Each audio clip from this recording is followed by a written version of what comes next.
Thank you for joining us. Today, we're starting the nature recovery seminars a little bit early in the term. But before I introduce Heidi, I just wanted to remind you that we formally kick off some more on the 22nd of September, where David Mateos will be talking about the recovery of ecosystem complexity in a changing environment. And then the next one on the 29th of September will be In Search of the Holy Grail, the one true biodiversity metric by EJ from the Department of Biology. And then I think we'll be recirculating the series for the rest of the term, but there's some really nice talks coming up. So today I wanted to introduce Heidi Hawkins. She is from UCT. She has this nice position where she occupies the interface between conservation and research. So she works for Conservation South Africa, and she works as a research associate at UCT. And this is a really nice talk, especially in wake of the great debate between George Monbiot and Alan Savory. And here she's going to be, so for those of you who have seen it, this is a welcome introduction to some of the science behind holistic grazing. So I would like to welcome her. Heidi is primarily a plant physiologist. She did a PhD in Germany. She works in South Africa a lot on rangelands and has been working a lot on looking at some of the carbon sequestration discussion around rangelands in Africa. And yeah, thank you, welcome, and thanks for giving us a talk. Thanks, Nikki. Afternoon, everyone. It's been a lovely sunny week in Oxford working with Nikki and her colleagues. And I believe there are cold things to drink afterwards, so I will make sure that I keep to time and that we don't let those get too warm. So I'm going to talk about holistic management, and I want to thank the Leverhulme Center for Nature Recovery for the invitation to speak. Oops.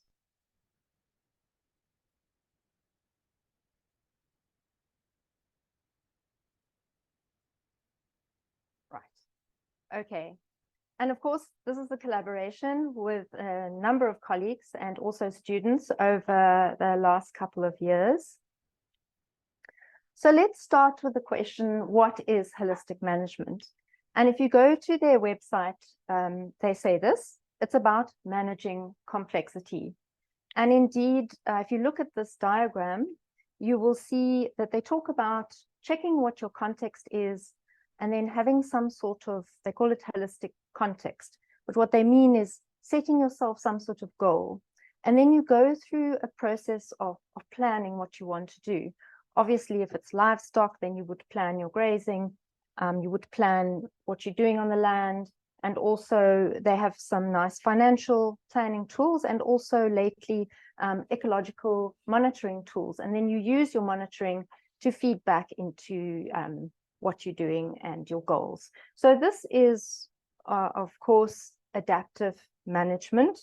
And in theory, it can be applied to any situation, but it was designed for holistic. It was designed for livestock farming. So let's, and that is the subject of the TED Talk, which was given in 2013. Holistic management's older than that, but I think this talk really led to a resurgence in interest. And in fact, it's top 100 most watched TED Talks with the subject, How to Green the World's Deserts and Reverse Climate Change. And a lot of that was about grassy ecosystems. So I know there's a lot of work here on tropical forests and other ecosystems, but this is mostly about open ecosystems like shrublands, grasslands, and savanna. So in the context of livestock farming, a farmer would then be given, as part of this, a decision-making framework. They would set a goal for the farm, and they would plan the grazing, which is this chart here, where you would, how to move your animals, monitor your production, then of course adapt. So as I said, adaptive management, I'm just going to repeat that a few times. And this approach generally is not contested at all, and it's also not unique to holistic management. Many or most well-run farms would use some sort of adaptive management. But what is unique and which has captured a lot of people's imagination is this holistic planned grazing.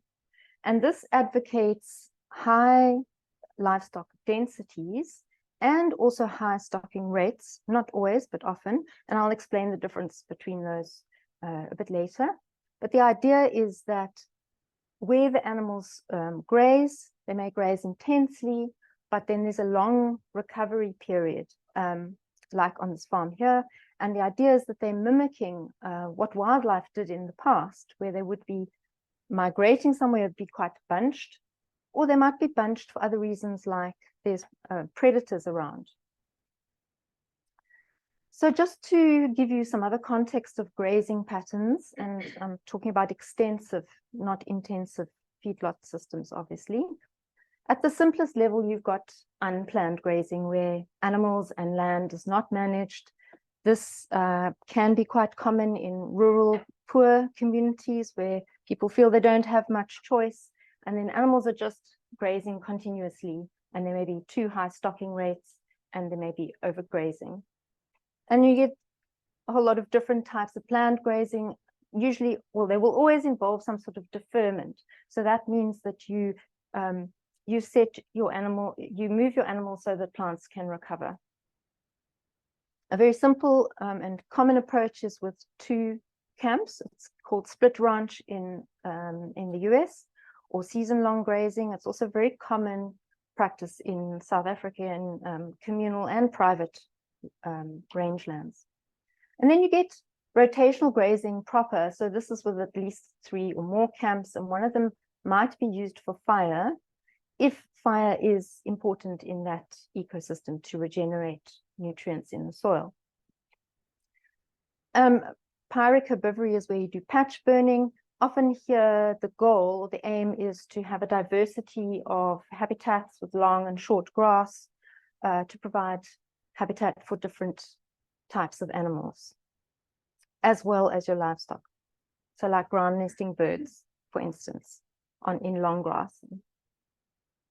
And then the holistic grazing. Just to keep it shorter, when I say holistic, I'm referring to holistic planned grazing. So this is with multiple camps, and fire is usually avoided, not always. So I'll give you a simple illustration. This is a conventional a farm. In this case, it's 4 camps, and on the right, you've got holistic. So here, the little dots are any number of livestock, and they're moving around the farm. But the point is, in this example, there's the same stocking rate on both of these, and the area of the farm is the same. So the stocking rate is the same. See that in this little table here. But because the camps are smaller, you're forcing those animals into a smaller area, and so the density is higher. So stocking rate is livestock units per hectare, usually per year.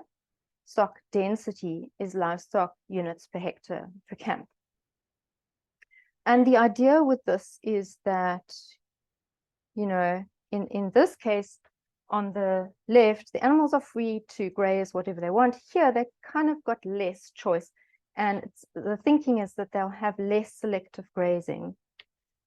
That's obviously only true in the growing season where, you know, in the non-growing season, it won't make a difference. And then the other thing is that this area will have a shorter recovery than, say, this camp here. So what are the main claims? So Alan Savory talks about tools that farmers have. So those are organisms, that's your animals and plants, and then also technology and fire. And they propose, Savory Institute proposes 2 new tools. And these are then said to affect production and soil organic carbon. Those are the main claims. And the thinking is, as I was saying, with this less selective grazing, you are going to conserve the plant species composition. You won't have certain very palatable ones being eaten out, and then just the unpalatable ones left. And the other tool is animal impact. And the thinking is that animals, when they're bunched, they're going to be having this high impact on the soil. They will break the soil surface, and that will allow water and air and nutrients from dung to infiltrate. And this will, together with plant seeds from the dung, that'll all stimulate grass growth and create complex molecules that store carbon deep in the soil for a long time. With productivity, it was claimed you can increase it and reverse or address climate change while doubling the stocking rate. So Savory Institute will go, has backtracked a little bit on the stocking rate, but that was the original. With soil organic carbon, in the TEDTalk, it was said, we can take enough CO2 out of the atmosphere using this method on half of the world's grasslands to take us back to pre-industrial levels. So it's production and carbon. Okay, so this is a very attractive idea, and it makes some intuitive sense because you're mimicking a wild system. And that is what you would like to try and do in livestock farming. There's some problems. Animals don't move like this all the time. They spend quite a bit of time doing this, standing around, digesting, grazing, and standing quite far apart. Also, I want to show you Gareth Hempson's what he calls herbibomes.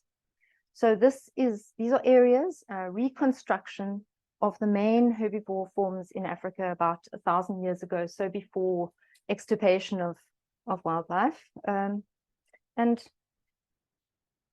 let's just focus on the red square. These are the large species. So we've got the bulk feeders in green. They occur in these areas where there's quite a high rainfall, say more than 750 millimeters.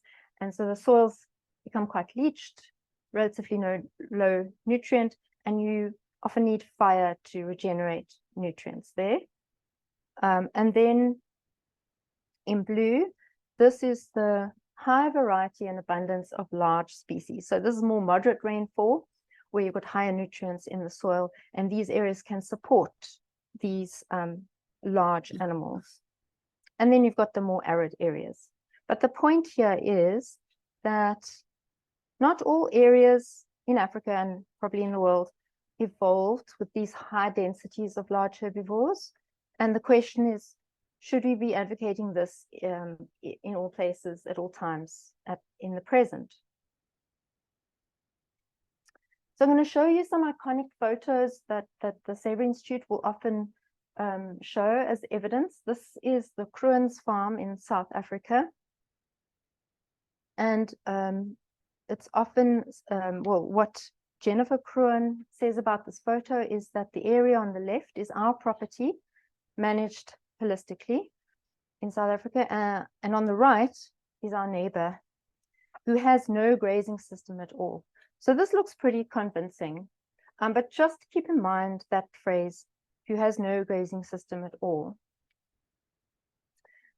These are a series of photos from the Africa Center for Holistic Management.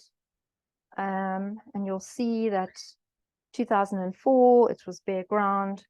And then with the implementation of holistic, you get a little bit more coverage, but later, and then another year later, it's even more covered.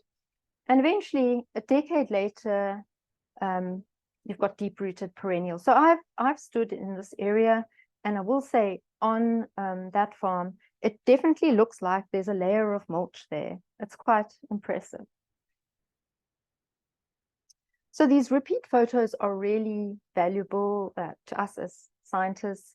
They can't stand alone though, because we're looking at it before, after, and as most people in the room, everyone in the room will know, there's no control.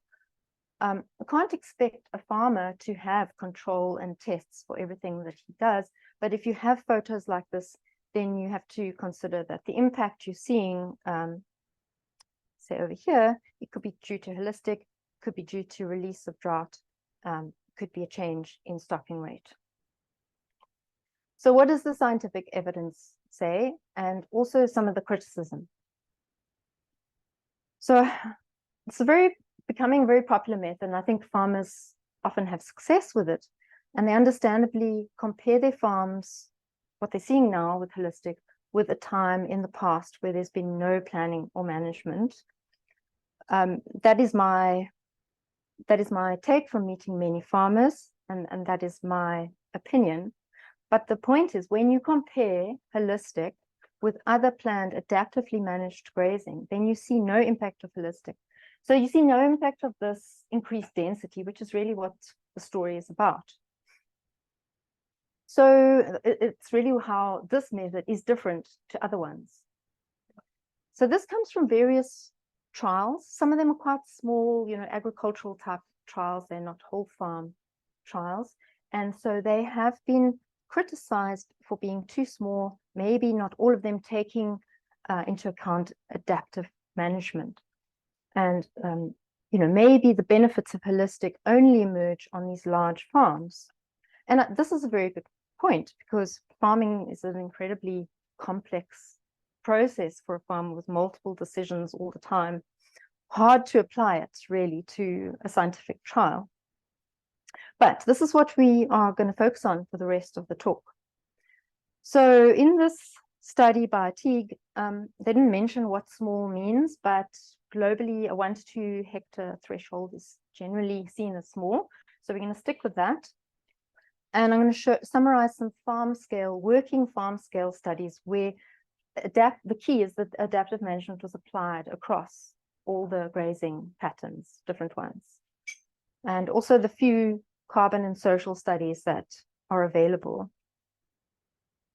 So I'll start with South Africa. This is farm we worked on. Farmer made it available to us. And you can see us there planning the grazing. We used his herd. They were GPS collared and had accelerometers on, so we could see how they moved. And on the right, you can see a camp in the holistic part of the farm where we used electric fences, and on the left, a holistic herd has just left the area, and on the right hasn't been grazed yet. And you can see some sort of impact there. So we were quite excited, maybe something is going on there. All the staff and the key staff and the students did a holistic management course. We also had an holistic management educator to guide us in planning this farm study, and he also oversaw the entire 3-year period. And we used some of the Savory tools as well. So what the farm looked like, they had just a nutrient-rich area, lots of clay, and then a nutrient-poorer area. And these areas were divided into a season-long, so that's the 2 camps, and then a 4-camp, and then also this multi-paddock holistic.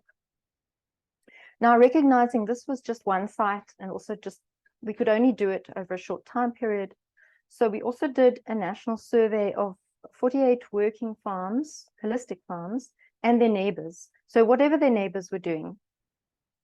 And we are lucky enough that in all of these cases, there was 15 years at least of consistent management. So that's all the red dots. And then in a subset of those, this was an online survey. We asked many, many questions to see how these farmers aligned with holistic and what their stocking rates and densities and animal types were. In a subset of these, we did some fence line contrasts. So the animal types were cattle in the trial, and in the survey over the country, it was mixed, but cattle and sheep mostly. The other farm scale is in Patagonia, also 3 years, on a really massive area. The top area was holistically managed, and the bottom was season long. It's a pity they didn't mix it up more, but that's how it was done. And it was with sheep. And the third one is in the US on the Central Plains Experimental Range. So that's managed by the USDA. And they did, in fact, it's still ongoing. It's this massive undertaking where they've got different landowners and they've got them to collaborate on this study. So in green is what they call collaborative adaptive rangeland management. It is multi-paddock, so holistic. And then in yellow, they've got the traditional rangeland management, which is also adaptively managed, but it's this 2-camp process with cattle. So I'll just stick with that farm because it's simple. If you look at the primary productivity there, whether it's C3 or C4 grasses, it was the same with these two approaches, and that's published there. If we come to our trial, it's the same story, but I'll show you some of the detail. So going from left to right, we've got season long, 4-camp, and holistic. We've got high and low nutrient. We're looking at biomass, bare ground, and greenness. And the bottom line is they were all the same. But I think what's interesting to pull out, so if you look from left to right, those are the same. What's interesting is that the biomass trend was, there was a decrease with holistic, and there was an increase in bare ground. And so this is one study, but it indicates that if you've got low nutrient soils, maybe there's a bit of a risk with this approach, and you may have a decreasing effect, or you may end up with more bare ground because of the impact. So I'm just going to jump from the farm scale studies to our meta-analysis with all of those, a variety of trials, some of them on the more agricultural side, just to illustrate on this subject of risk. Here we've got effect size of holistic on plant cover. So just for anyone not familiar with effect size, anything that's around 0 there just means that there was no difference between holistic and season long. And you can see that sort of below 500 milliliters there, 500 millimeters of rainfall, you tend to have a negative effect of holistic, and then a positive effect above that. Now, it's not the greatest regression, but it's possible something's happening there. So at lower rainfall, you might be at risk if you use holistic.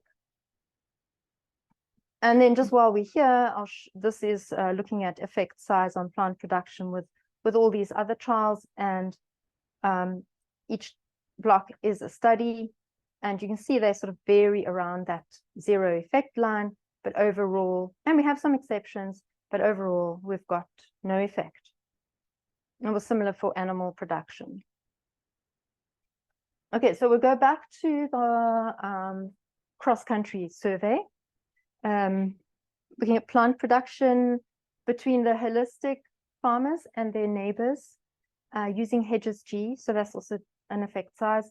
And each dot is a farm, and if they're falling in that gray band there, then there's no difference between the holistic and their neighbors.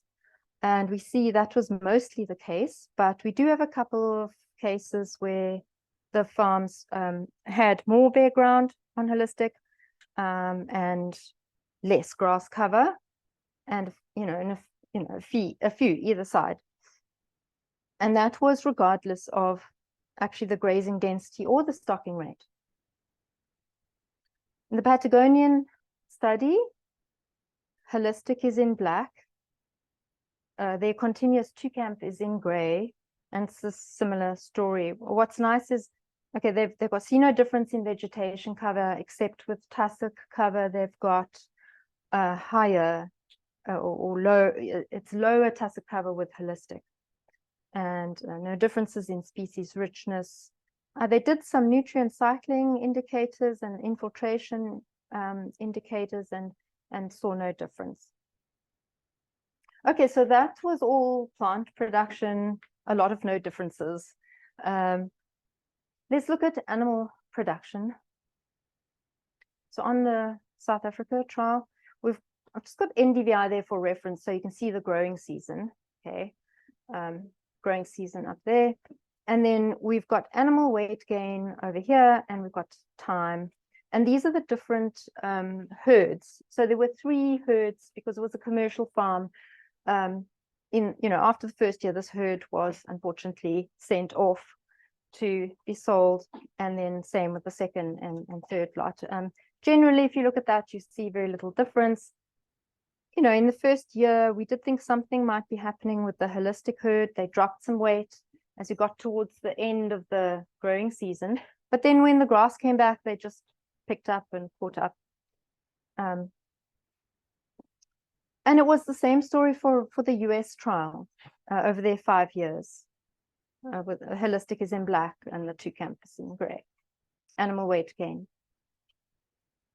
But with the sheep in Patagonia, they did see a difference. And what they saw was the holistic sheep were a bit lighter than the other ones, and also their body condition score was lower, at least in 2 of those years. And if you look at the weaning rate of the ewes, you see that in the period of the experiment, which is that gray block, there is quite a big drop in their weaning rate. So possibly those sheep are under stress because they're being moved around a lot. They might be handling it less well than cattle, not able to selectively graze, and this can be really important for animals, for ewes that are weaning. Okay, so we've seen some differences with animal weight, but a lot of also no difference with plant or animal gain. And it's not surprising when we look at the animal behavior. We had a look at how much time animals spend in the day walking or resting or grazing, summer and winter. And if you just sort of eyeball those curves, which are the different grazing patterns, you see that there's no difference. So this was done with the GPS collars and accelerometers, and also calibrated with us observing animals for days and weeks on end. It was quite interesting because what I noticed that I'd never noticed before was that these animals, even if they had quite a large area to spread out in, like in the season long, they stuck together. They would just follow each other around, and when one sort of sat down, then the other one would sit down. And when one got up to start grazing, the others get up and start grazing. So even if they weren't pushed into a small area, they would behave in quite a tight bunch. And I know not all animals are, have a strong herding behavior. They differ in this respect, but it was interesting to see. So this graph shows us that we also saw a similar extent of selective grazing. So what we have here is a selectivity index.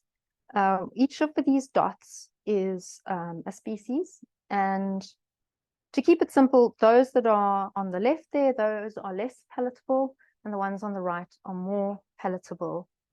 And then we had a look at how much of those were getting eaten, how much was being selected of a plant based relative to what was available. So that was the utilization. So the first thing to note is that between these different grazing patterns, those curves just look the same. So that's the main takeaway. The other thing that's, I suppose, not surprising is as the palatability went up, so the utilization went up. However, so that was at the plant scale. If we have a look at the patch scale, we did see some differences. We looked at NDVI spatial heterogeneity over the time, and then I've just summarized that on the right as trend in spatial heterogeneity. And we've got the two camps, you had more spatial heterogeneity, more patchiness, basically, compared to holistic. So that makes sense because these animals are bunched, and at the patch scale, you actually create more homogeneity with this trampling that's going on. So I think that's a useful tool. If you wanted to have this effect on a farm, you could then use holistic camps to do that. And when we come to the economics, what we found on our farm was that the setup costs, this is fencing in our case, but you can also use herders to move animals around, but then you would have labor. The fencing and the water supply was higher for the holistic, that's this one here, compared to the others. Because as you can imagine, if you've got lots of little compartments, you've got to have water for those animals as well. You've got to check those water points as well. And then the running costs were higher in terms of labor then, The feed was the same. That was by design because we didn't want to disadvantage some animals over the others. And the electricity and the fuel was more. And if we look at the return on investment, it took twice as long or even longer for the holistic to start making a profit compared to the other two. And similar results were found from that American trial in Colorado. So I know that these open ecosystems are maybe not as interesting in, say, the United Kingdom context. So there is also this study. It's in the US and it's on rangelands, but they are irrigated pastures. So a bit more of a productive system. And what they saw, these authors found similar results. It's a massive study over 8 years, and they found lots of trampling, evidence of trampling, but no effect on plants. They did see a decrease in cattle weight gain. And then for anyone working in communal African area or pastoral systems, there's unfortunately not much out there, but this master's study by Tapiwa, and he did his study in the communal land next to the Africa Center for Holistic Management, and they've got a special framework for communal pastoralists. What they found was that adoption levels were quite low. They found there was some resistance to using this management system, and they thought that the reason for that was a cultural mismatch, because in the past, people had been using a very simple sort of two-camp approach, like we'll rest this area and we'll graze this area and then we'll swap it around, and they felt that worked and that this wasn't really for them. But that's all I can really say about those systems. And then for soil carbon, the Savory estimates of increased soil organic carbon with a change to holistic are around up to a maximum of 9 tons per hectare per year. But even if you compare this even with the most extreme, so let's say you go from completely overgrazed to ungrazed, you still cannot expect to get those kind of gains. It's around at least 20 times too much. So maybe they can do those calculations again, because at the time they overestimated the grassland area and also the duration that you can hope to sequester carbon on soil, because depending on the soil type, after some time it will saturate. And also, if there's an increase in livestock numbers, their calculations didn't account for increases in methane. Okay, so considering we've seen mostly no effects or some less desirable effects, why is holistic still supported? So this was a discussion after a keynote address by David Brisky, who has written a lot on rangeland management. And these are some of the things that came out. It's also the subject of the synthesis we did, that the adaptive management benefits with holistic are unrelated to animal density, but often the benefits people see are mistakenly attributed to it. And then the other thing is incidental, because if you are intensively managing a farm, which you have to do if you're moving animals around, you've got to run around the farm, opening gates, checking animals. Some really clever people developed automatic gates, but the point is you'll probably be spending a lot of time on your farm, which is a good thing, and you will observe and have the opportunity to correct problems. And in my experience, if you spend a lot of time doing something, you start to love it as well.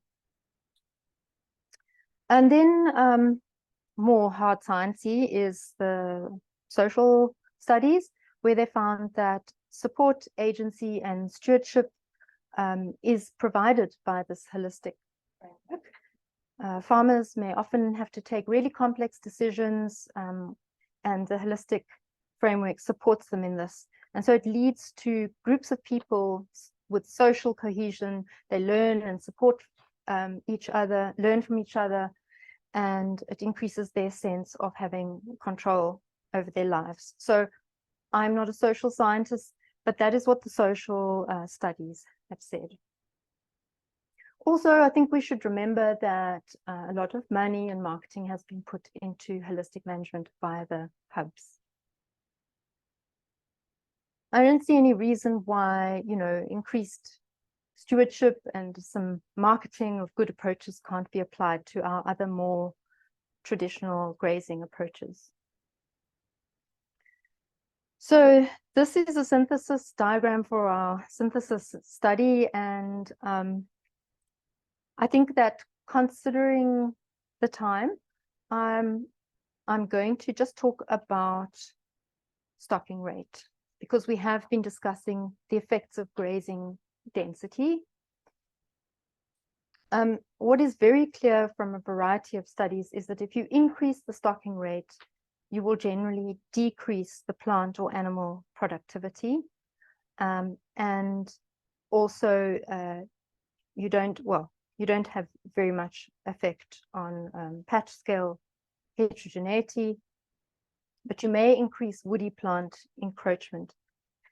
And I think that the other things we have spoken about, the increasing effect that holistic can have in terms of learning and support. So I want to spend the last few slides just talking about ecological context.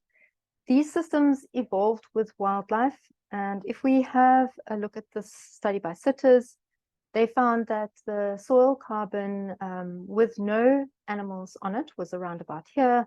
And then with the introduction of wildlife, it didn't change much. You don't have to worry about the colors. That's just inside and outside of a canopy. But when those animals were replaced by cattle, the soil carbon decreased. And they don't speak much about mechanisms, but that's what was observed in this long-term trial in Kenya. And the only way that the soil carbon came back up again was when they introduced the mega herbivores, the elephants, and which are presumably browsing and moving that above ground biomass and carbon below ground, and through their dung and their trampling, they are making that carbon more available to microbes, which then enters into the carbon pools. And I also want to mention fire. These ecosystems evolved with fire and herbivory, and there's obviously been awful stories about wildfires in the news, but fire is moderate fire or biome appropriate fire is important for plant diversity and also for keeping that open structure for the different animals to access grass and trees. So this is an example from Zoe et al. In the savannah, where you see with annual fire, it's quite an open structure, and it becomes increasingly dense as you go towards fire every 3 years or completely unburned. It looks like a dry forest. So this is a known and very dramatic effect. The same thing is reflected here in terms of representing the biomass as carbon, where you can see this dramatic increase in carbon you see here.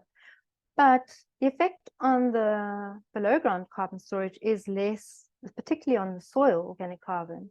It's less dramatic than you might think. In other words, you might expect, oh, you burn and you're going to lose a lot of CO2, lose a lot of carbon from the soil as CO2. But it's all a matter of intensity and also the biome you're talking about.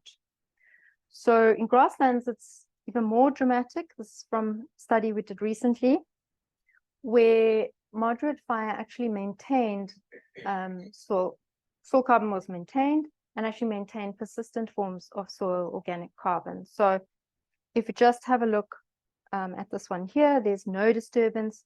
And then this is with 2 years of fire every 2 years, with or without herbivory, and that one's annual fire. So there's no difference, which is surprising. And also, if we look at the stable carbon fractions, it's also maintained with fire. And it's only when you've got extreme fire with annual fire that you start losing that stable carbon. And then just to compare with that savanna case, if we look at total ecosystem carbon, so add the above ground, this is a projection into the future climate.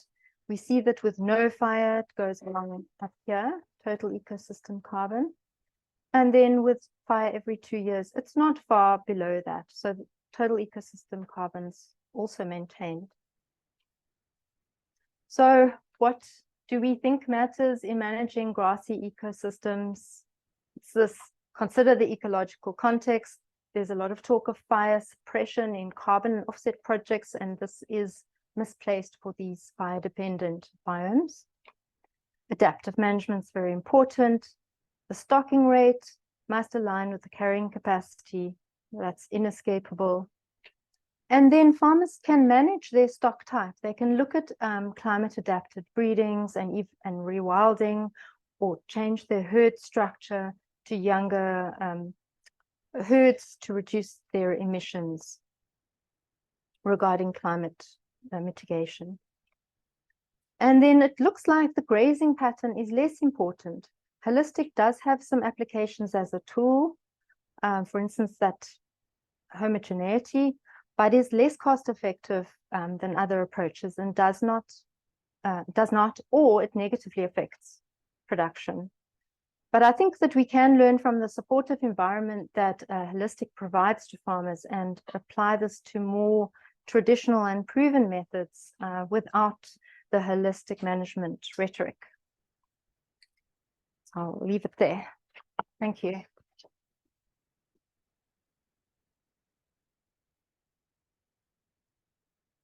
Thank you. Open the floor to questions. If you do get a question, you have to speak into the mic so everyone online can hear you. So if there's anyone who wants to kick off.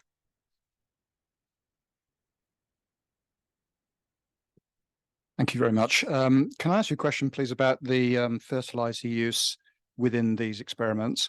Were some of the other farms that were being compared using synthetic products, or were these extensive grazing systems without synthetic fertilizers? Yes, they were all extensive.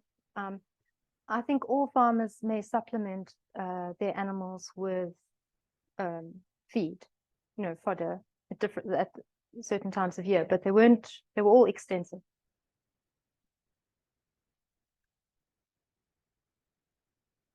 Okay, coming, Andy's asking a question. Take your time.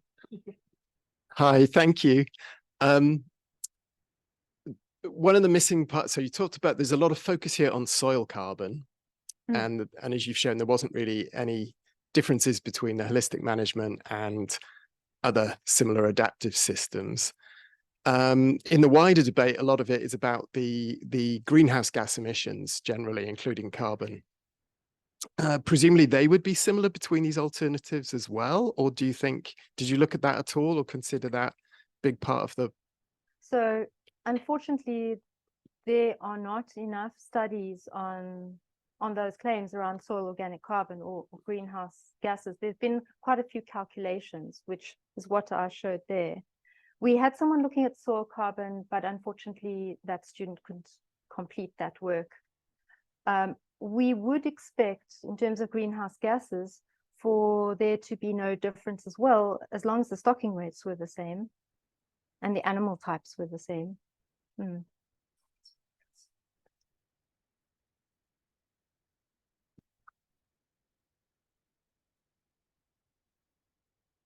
The difference in soil carbon was really striking between the when it was just cattle and when there was wildlife as well.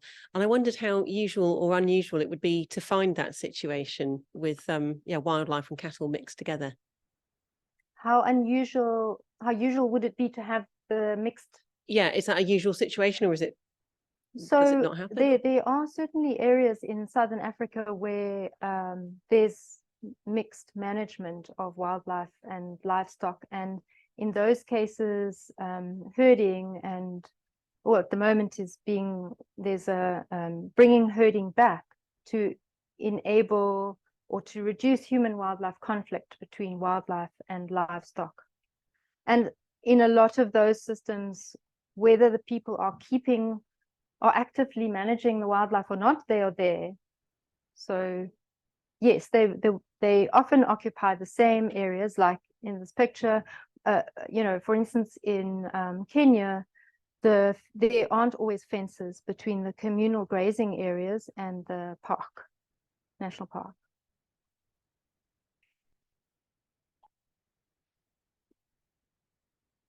Sorry to hog the mic a bit, but just as a follow-up on that, I think actually I was wanting to, I sort of missed the detail of that. So I think actually it wasn't just wildlife, right? It was the photograph behind you. It was when you had cattle mixed with elephants in particular. And actually, I didn't fully catch what you said about why you thought that might be the effects of the mega herbivores, well, the elephants in particular.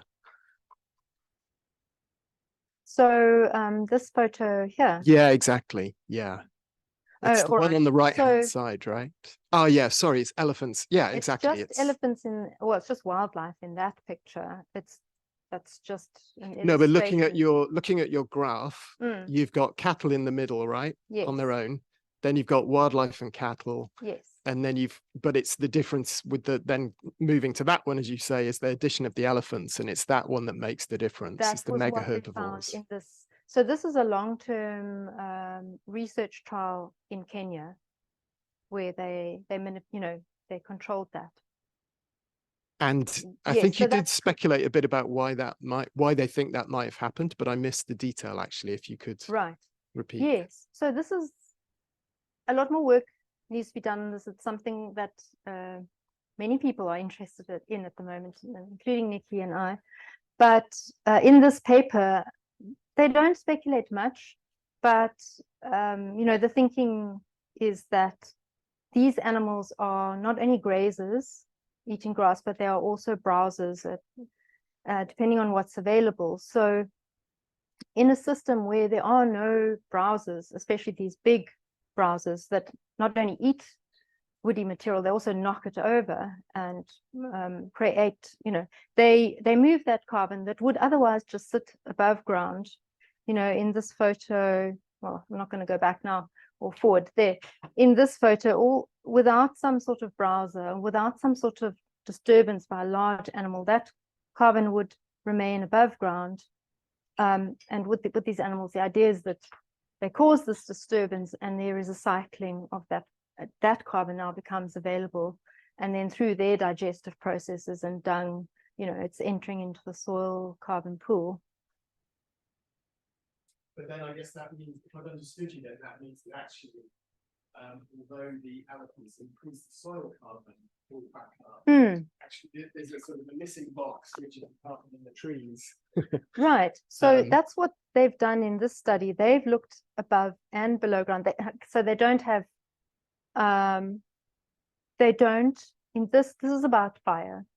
So it's not a study about herbivores, but what you would want to do is look at the total ecosystem carbon. Yeah. That would, yeah.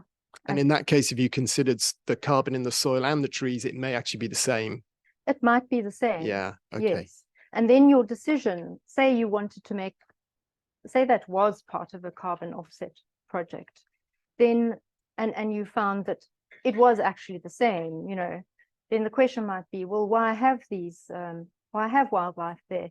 But then it would be more of a question of not having tunnel vision about carbon and considering the biodiversity and the people that live there as well. But what is appropriate for that area, and are we happy with having reasonable amounts above ground, and then having it stored, having more maybe below ground where it's less vulnerable to loss by fire or harvesting. Great, thank you. Yes. Thank you very much. It's a really interesting talk.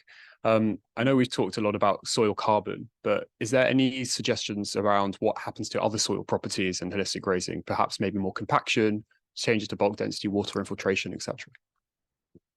Yes, there's not enough on that, in short. On our trial, we didn't find any changes over the 3 years, which isn't long enough, really, to look at those sorts of changes. Although you would expect to find some differences in nitrogen and some of the cations, but we didn't find any differences between the holistic and the non. But are you referring to wildlife versus cattle, or No, holistic versus? So no, haven't seen. We didn't find differences, and I don't think there's enough of other studies on that. Yeah, because I mean, one might imagine in a holistic system that even if it's the same compared to another, there might be like faster cycling. That's something you could hypothesize because of, but given the effects on plant biomass, I would say probably not.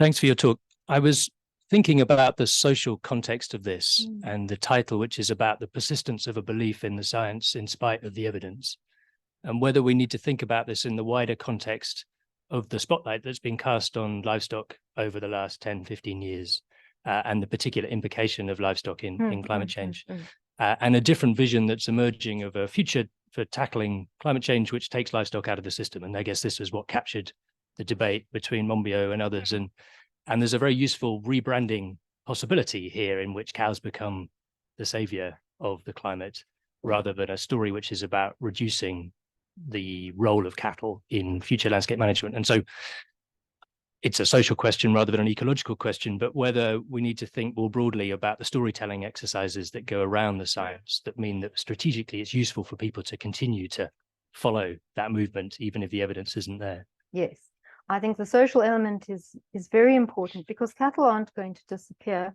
Also, is it desirable to try and dictate to certain groups of people who have cattle and other livestock as part of their cultural heritage and their livelihood? It is, we need as a society to have a nuanced, effective, a nuanced look at where can cattle be or livestock be removed and replaced. Maybe in areas like the UK where rewilding is taking off, we maybe don't necessarily need this production, so much production by cattle. Whereas if you look at the Southern African context, a lot of people's livelihoods are bound up with livestock. Also, having livestock is one, to some extent, an appropriate use of that land because the animals are, to some extent, fulfilling the niche that the wildlife had when they were there. Of course, you could also decide to rewild then, and then people might, as long as people then had the option of benefiting from that, so through ecotourism or wildlife economy. But it's important that it doesn't become dictated to people what they should do with their land based on a sort of tunnel vision about carbon.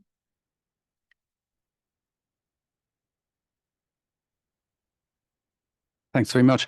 So just on the cost effective, so there may be other stories about the cost effective, and one very close to hand is FAI farms, which use the Oxford meads, which are these species-rich Saxon meadows around the Thames. And when they converted to adaptive multi-paddock grazing, their costs dropped massively because they didn't have to put any inputs in. They just had somebody running around on a little cart putting up electric fences to move the cattle. And they graze on the same sunshine year round because they take the hay and then roll it out in winter on the uplands. And so they're grazing these species-rich meadows. And of course, as you know, grazing species-rich rather than concentrates gives you a much more robust and diverse biome. And so the cattle or sheep are much more healthy. And so for them, in fact, the costs went down, profits went up. The cattle were finished, in fact, faster than they had before, using supplements plus hay.